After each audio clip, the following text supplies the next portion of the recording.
Good evening, this is Shobhan. Welcome to top 4 PM. Top 4 PMలో top న్యూస్లోకి వెళ్లే ముందు ఇవాల్టి తాజా రాజకీయ పరిమాణాలను ఒకసారి చూద్దాం. సీఎం రేవంత్ పాలనా వైఫల్యంతో కాంగ్రెస్ గ్రాఫ్ జీరోకి పడిపోగా కారు మాత్రం ఫుల్ స్పీడ్తో దూసుకెళ్తుంది. ఇదిలా ఉంటే పల్లె నుంచి పట్నం దాకా ఎక్కడ చూసినా బీఆర్ఎస్ రజతోత్సవ సభ గురించే చర్చ కొనసాగుతుంది. మరోవైపు భారత్లో ఉగ్రదాడులు జరగవచ్చునని నిఘా వర్గాలు హెచ్చరించాయి. అటు గవర్నర్ల అధికారాలపై సుప్రీంకోర్టు చారిత్రాత్మక తీర్పు కూడా వెలువరించింది. మరోవైపు మావోయిస్టులపై కేంద్రం ఉక్కుపాదం మోపింది. ఇక టాప్ 4 PMలోని టాప్ న్యూస్ ఒకసారి చూద్దాం. టాప్ 4 PMలో టాప్ 1 న్యూస్ చూస్తే రజతోత్సవ మహాసభపై బీఆర్ఎస్ ముఖ్య నేతలకు కేటీఆర్ దిశానిర్దేశం. టాప్ 2 న్యూస్ చూస్తే భారత్లో ఉగ్రదాడులు జరగవచ్చునని నిఘా వర్గాల హెచ్చరిక. టాప్ 3 న్యూస్ విషయానికి వస్తే గవర్నర్ల అధికారాలపై సుప్రీంకోర్టు చారిత్రాత్మక తీర్పు. టాప్ 4 న్యూస్ విషయానికి వస్తే మావోయిస్టులపై కేంద్రం ఉక్కుపాదం.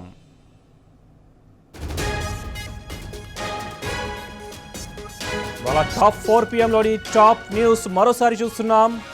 ముందుగా టాప్ 1 న్యూస్ విషయానికి వస్తే రజతోత్సవ మహాసభపై బీఆర్ఎస్ ముఖ్య నేతలకు కేటీఆర్ దిశానిర్దేశం చూశారు. అది మన టాప్ 1 న్యూస్ కింద చూస్తున్నాం. ఇక టాప్ 2 న్యూస్ చూస్తాం. భారత్లో ఉగ్రదాడులు జరగవచ్చునని నిఘా వర్గాలు హెచ్చరించాయి. టాప్ 3 న్యూస్ విషయానికి వస్తే గవర్నర్ల అధికారాలపై సుప్రీంకోర్టు చారిత్రాత్మక తీర్పునిచ్చింది.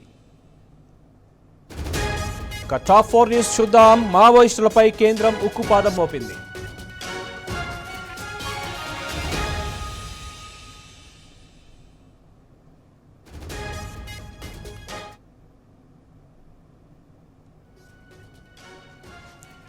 టాప్ 4 PMలో టాప్ 1 న్యూస్ చూద్దాం. ముందుగా 25 ఏళ్ల గులాబీ పండుగను దిగ్విజయం చేయడం కోసం ఉమ్మడి కరీంనగర్ జిల్లా కదం తొక్కుతోంది. బీఆర్ఎస్ రజతోత్సవ మహాసభను దిగ్విజయం చేసేందుకు గులాబీ శ్రేణులంతా సై అంటున్నారు. ఈ మేరకు పార్టీ ముఖ్య నేతలకు బీఆర్ఎస్ వర్కింగ్ ప్రెసిడెంట్ కేటీఆర్ దిశానిర్దేశం చేశారు. ఊరూరా వాడవాడలా ఎక్కడ చూసినా రజతోత్సవ సందడే కనిపిస్తోంది. బీఆర్ఎస్ శ్రేణులకు క్షేత్రస్థాయిలో అద్వితీయమైన స్పందన లభిస్తోంది. జనమంతా పెద్ద ఎత్తున తరలి వచ్చి ఈ నెల 27న ఎల్కతుర్తి వేదికగా జరగనున్న మహాసభను దిగ్విజయం చేసేందుకు సమాయత్తమవుతున్నారు.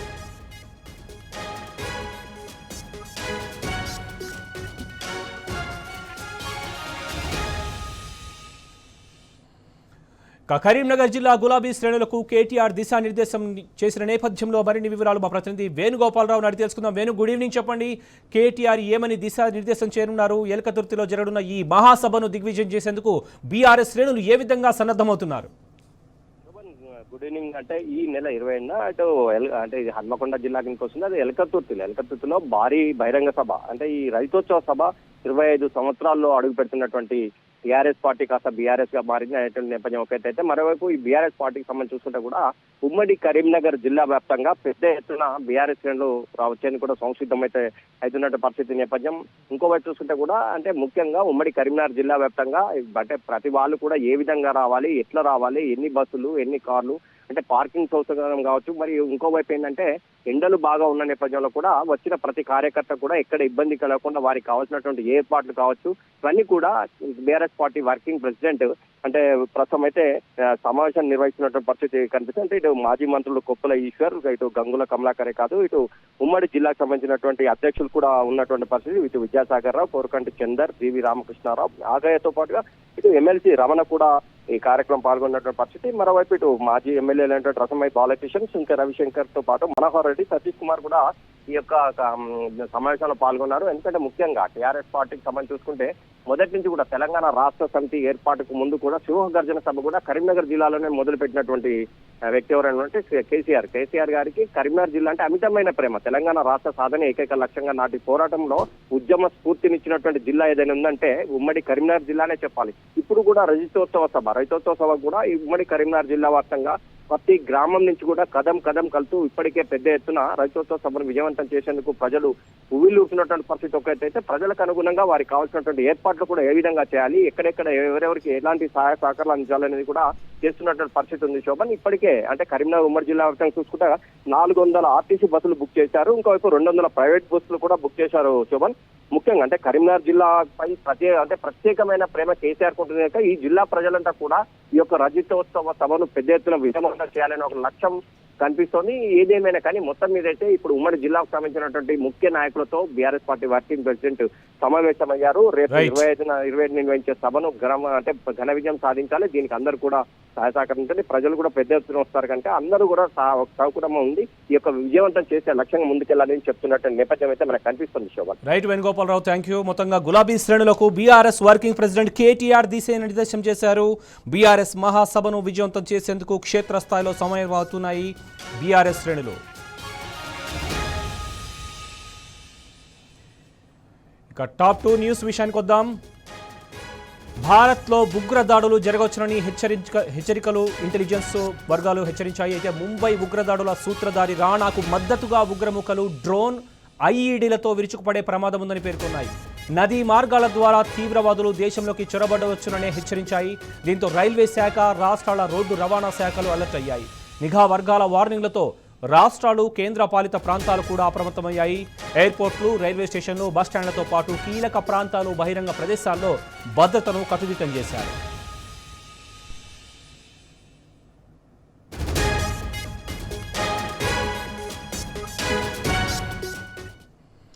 నిఘా వర్గాల హెచ్చరికలపై మరిన్ని వివరాలు మా ప్రతినిధి జితేందర్ అడిగి తెలుసుకుందాం. జితేందర్, చెప్పండి, నిఘా వర్గాల వార్నింగ్స్ పై మీ దగ్గర ఉన్న తాజా అప్డేట్స్ ఏంటి? శోభన్, తాజాగా దేశంలో జరుగుతున్న పరిస్థితులకు సంబంధించి చూసినట్లయితే దేశంలో ఉగ్రవాదుల దాడి జరగవచ్చని కూడా నిఘా సంస్థలు హెచ్చరికలు చేయడం జరిగింది. ఢిల్లీతో పాటు ఇతర రాష్ట్రాల్లో కూడా దాడులు జరిగే అవకాశం ఉందని కూడా అలర్ట్ చేయడం జరిగింది. అయితే ముంబై ఉగ్రవాద దాడి కీలక కుట్రదాడు ఎవరైతే రానా ఉన్నాడో రానాను అమెరికా నుంచి తీసుకువచ్చి ఎన్ఐఏ విచారిస్తున్న సందర్భంగా మరిన్ని దాడులు జరిగే అవకాశం ఉందని నిఘా వర్గాలు కూడా తెలపడం జరిగింది. గతంలో 2008లో ముంబైలో జరిగిన ఉగ్రదాడి ఏదైతుందో సముద్ర మార్గం ద్వారా వచ్చి ఉగ్రవాదులు దాడి చేయడం వల్ల 166 మంది ప్రాణాలు కోల్పోవడం జరిగింది. దానికి సంబంధించి అదే విధంగా మరోసారి కూడా దాడులు దేశంలో జరిగే అవకాశం ఉందని అందుకు రైల్వే శాఖను మరియు సముద్ర మార్గాలను కూడా అలర్ట్ చేయడం జరిగింది. సముద్ర మార్గ గతంలో ముంబై దాడులు జరిగిన సముద్ర మార్గం పాడిన నేపథ్యంలో ఈసారి కూడా రానాను విచారిస్తున్న సందర్భంగా ఉగ్ర సంస్థలు కానీ ఇతర వాళ్ళు సముద్ర మార్గాలు, రైల్వే మార్గాల ద్వారా వచ్చే అవకాశం ఉందని నిఘా వర్గాలు పసిగట్టినట్టు తెలుస్తుంది.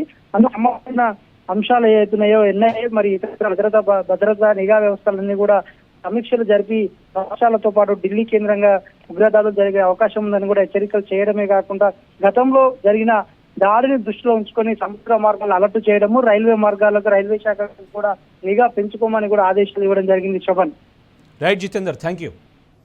మొత్తంగా మనం చూస్తున్నాం, ఐజీ ఇచ్చిన ఇంటెలిజెన్స్ ఇచ్చిన హెచ్చరికలతో అటు టెర్రరిస్ట్ రానాకు మద్దతుగా డ్రోన్ మరియు ఐఈడీలతో విరుచుకుపడే ఛాన్స్ ఉందంటూ కూడా ఇంటెలిజెన్స్ వర్గాలు హెచ్చరికలతో కీలక ప్రాంతాలు కావచ్చు, బహిరంగ ప్రదేశాలు కావచ్చు, ఇలా మొత్తం అన్ని చోట్ల కూడా ఒక టైట్ సెక్యూరిటీ ఏర్పాటు చేసింది కేంద్రం. దానికి సంబంధించిన బ్రేకింగ్ న్యూస్ మనం చూసాం.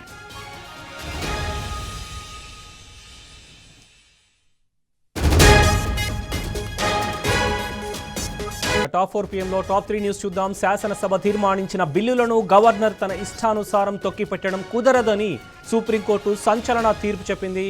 ఏదైనా బిల్లును రాష్ట్రపతి పరిశీలనకు పంపాలని గవర్నర్ భావించినా దానికి కూడా నెల గడువు మాత్రమే ఉంటుందని చాలా స్పష్టం చేసింది. శాసనసభ ఆమోదించిన బిల్లులను గవర్నర్ నిర్దిష్ట కాల వ్యవధిలోగా పరిష్కరించే దిశగా సాగాలని సూచించింది.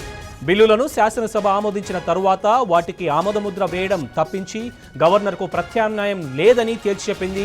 రాజ్యాంగంలోని 200 అధికరణం కూడా ఇదే విషయాన్ని చెబుతోందని గుర్తు చేసింది.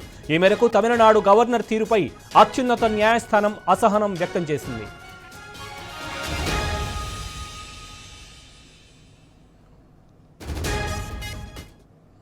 గవర్నర్ల వ్యవస్థపై సుప్రీం వ్యాఖ్యలకు సంబంధించి మరిన్ని అప్డేట్స్ మా ప్రతినిధి కిరణ్ అడిగి తెలుసుకుందాం. కిరణ్, చెప్పండి, గవర్నర్ల వ్యవస్థ గురించి సుప్రీం ఏమని వ్యాఖ్యానించింది? వారి కాల పరిమితి కావచ్చు, వారికి ఇచ్చిన సూచనలు కావచ్చు, ఏ విధంగా ఉన్నాయి?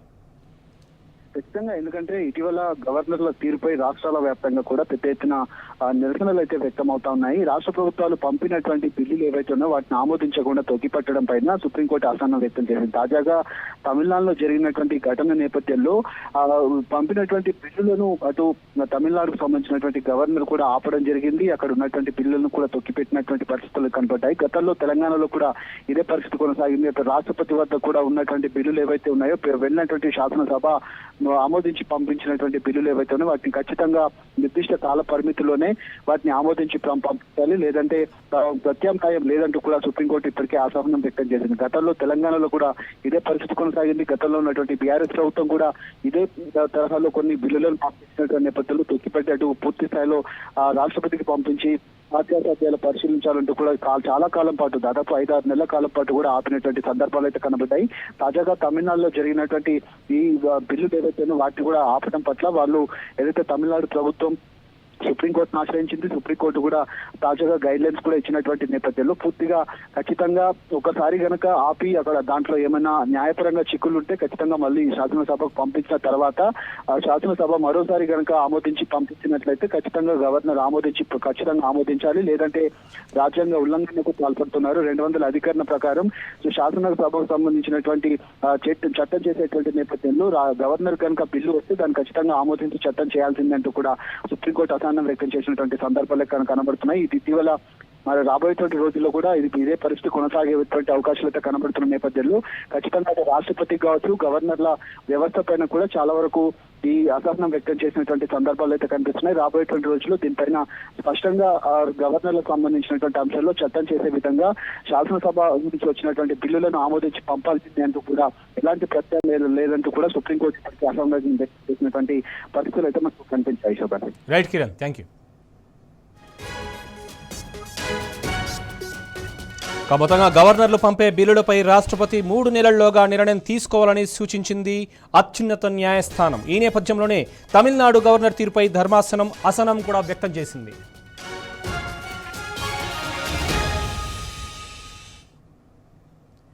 టాప్ 4 PM టాప్ 4 న్యూస్ చూద్దాం. మావోయిస్టులపై కేంద్ర ప్రభుత్వం ముక్కుపాదం మోపుతోంది. దీంతో తెలంగాణ ఛత్తీస్గఢ్ సరిహద్దులో యుద్ధ మేఘాలే అలుముకుంటున్నాయి. ఇటు పోలీసులు అటు మావోయిస్టుల సవాళ్లు ప్రతి సవాళ్లతో దాడులకు సిద్ధమవుతున్నారు. కర్రెగుట్టలో తలదచ్చుకుంటున్నామంటున్న మావోయిస్టులు హెచ్చరికలు జారీ చేస్తున్నారు. అయితే ఎక్కడున్నా వేటాడుతామంటూ కేంద్రం యాక్షన్ ప్లాన్కు సిద్ధమవుతుంది. కర్రెగుట్టలో కదలికలను గుర్తించిన ఛత్తీస్గఢ్ భద్రతా బలగాలు వారిని ఏరివేసేందుకు సిద్ధమవుతున్నాయి. ఎన్ని వైపుల నుంచి కర్రెగుట్టలను దిగ్బంధించాయి. ఆదివాసీల నుంచి మావోయిస్టులకు సాయం అందకుండా కూడా కట్టుదిట్టం చేస్తున్నారు. ఇక ఏ కారణం చేతనైనా వారు కిందికి వస్తే మట్టు పెట్టేందుకు మకాం వేశారు. బీజాపూర్ జిల్లా ఉసూర్ బ్లాక్లోని కర్రెగుట్టలో 2000 మందికి పైగా మావోయిస్టులు తలదాచుకున్నారని నిఘా వర్గాల సమాచారం. దీంతో దేశ చరిత్రలోనే అతి పెద్ద ఆపరేషన్ని లాంచ్ చేసేందుకు భద్రతా బలగాలు సమాయత్తమతం అవుతున్నాయి.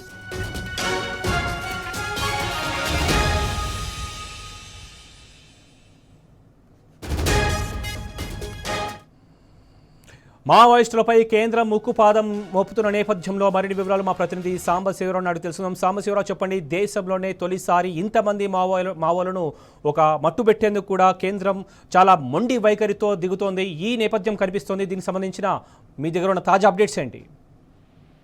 ఛత్తీస్గఢ్ లో జరుగుతున్నటువంటి యుద్ధ మేఘాలు అనుకున్నటువంటి ఒక పరిస్థితులు ఇప్పుడు తెలంగాణ రాష్ట్ర సరిహద్దు కూడా ఎగబాకాయని చెప్పుకోవచ్చు. ఇప్పటి వరకు ఛత్తీస్గఢ్ మధ్య ప్రాంతంలో ముఖ్యంగా దంతెవాడ, బీజాపూర్, ఛత్తీస్గఢ్, నారాయణపూర్ జిల్లాలో విస్తరించినటువంటి అబుజ్మాడు అట్లాగే దండకారణ్యం ప్రాంతంలో మాత్రమే ఎన్కౌంటర్లు కొనసాగాయి. కానీ నిర్బంధం పెరిగిపోవడం వల్ల కావచ్చు, అక్కడ నిఘా వ్యవస్థ ఏర్పాటు వల్ల కావచ్చు, బేస్ క్యాంపులను అత్యధికంగా కేటాయించి కేంద్ర ప్రభుత్వం ఒక సవాల్గా తీసుకుని మావోయిస్టులను ఏరివేస ప్రక్రియ చేస్తుండడం వల్ల కూడా కావచ్చు, మొత్తం అక్కడ ఉన్నటువంటి మావోయిస్టులు అంతా కూడా తెలంగాణ రాష్ట్ర సరిహద్దు వైపు కదులుతున్నట్టుగా ఒక స్పష్టమైన సంకేతం ఉంది. గడిచిన ఏడాది కాలంగా దీనికి సంబంధించినటువంటి ప్రక్రియ సాగుతుంది. ఒక 2-3 యాక్షన్ టీంలను తెలంగాణ ప్రాంతాలకు పంపటం, వారిని తెలంగాణకు సంబంధించినటువంటి ఇంటెలిజెన్స్ వర్గాలు అట్లాగే గ్రే హౌస్ తెలంగాణ గుర్తించి ఎన్కౌంటర్ చేసేటువంటి పరిస్థితులు ఉన్నాయి. తాజాగా కర్రెగుట్టల మీద కూడా పెద్ద ఎత్తున మావోయిస్టులు చేరుకొని దాదాపు ఒక 2000 మందికి పైగా మావోయిస్టులు ఈ ప్రాంతంలో బస్ చేసినట్టుగా నిఘా వర్గాల నుంచి కూడా సమాచారం ఉంది. ఈ నేపథ్యంలోనే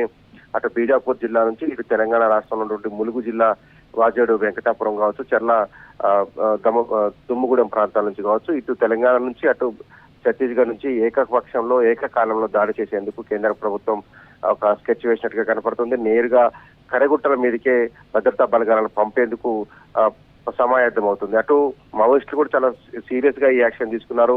ఎవరు కరెగుట్టల వైపు రావద్దంటూ సాధారణ ప్రజలకు ఒక హెచ్చరిక లేఖ కూడా విడుదల చేశారు. ఎందుకంటే ఇక్కడ మేము బాంబులు పెట్టాం, మా ప్రాణ రక్షణ కోసం అటవీ చుట్టుపక్కల మొత్తం బాంబులు పెట్టాం కాబట్టి వేట కోసం కావచ్చు, షికారు కోసం కావచ్చు, లేదంటే అటవీ ఉత్పత్తుల సేకరణ కోసం కావచ్చు, ఎవరు కూడా ఇటువైపు రావద్దు అంటూ ఒక హెచ్చరిక లేఖ విడుదల చేసి యుద్ధానికి సిద్ధమంటూ మావోయిస్టులు కూడా కాల్దూతున్నటువంటి పరిస్థితి ఉంటుంది. ఒక పక్క శాంతి చర్చలకు సిద్ధమంటూ మావోయిస్టులు సంకేతాలు పంపుతున్నప్పటికీ కూడా కేంద్రం ఏకపక్షంగా మొండిగా పోతున్నట్టు కనిపిస్తా ఉంది. ఏరివైతే లక్ష్యంగా ముందుకు పోతున్నటువంటి పరిస్థితులను ఎదుర్కొనేందుకు కూడా మావోయిస్టులు దట్టమైన కీకారణ్యంలోకి వెళ్తున్నారు. కరెగుట్టలను ఆవాసంగా చేసుకున్నారు.